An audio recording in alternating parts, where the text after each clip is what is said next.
So you have to ask the question, how could cases so severe as this involving such very serious crimes against children go wrong when all our systems are in place and our legislation and policy is clear?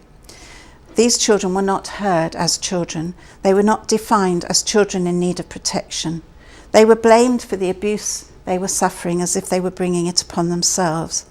They were expected to solve the problem of the abuse themselves, and there was no proactive investigation of the abusers. No child protection procedures were implemented.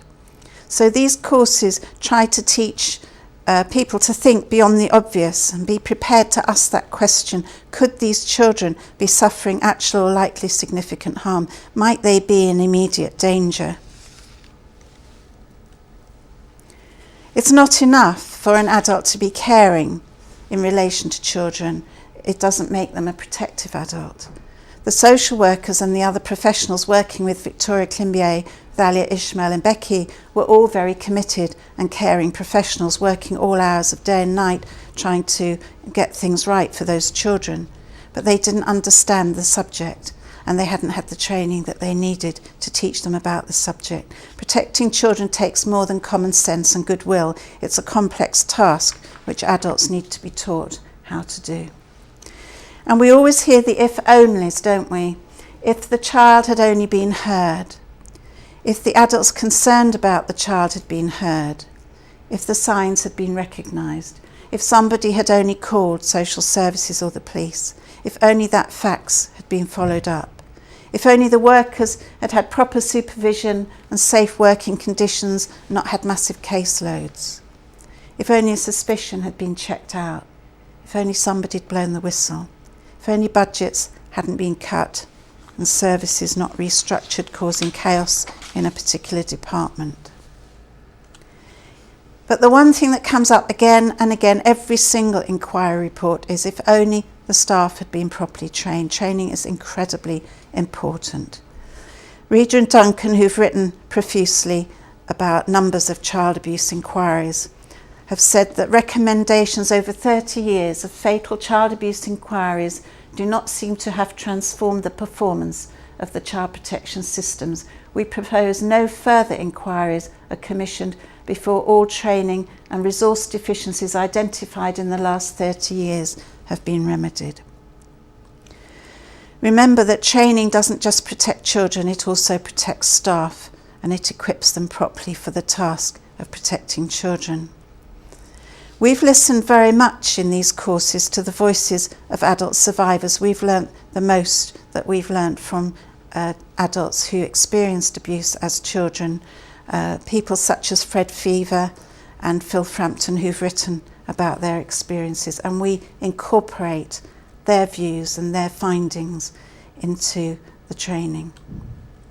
Now, to move on a little bit to talk about the actual courses and give you a glimpse of some of the thinking behind the presentation of these courses. This is an example in the skills course of a quiz where the students can actually select their answers as to whether a statement about child abuse is true or false. And this would be quite simple, I guess, to go down 40 questions and just click the mouse onto each one. But each one also takes them to a statement about each particular statement, and they can learn a great deal about many aspects of child abuse from this exercise. Each item covers issues of the law, policy and practice guidance in relation to each statement, and about challenges, assumptions that might be made about the statements.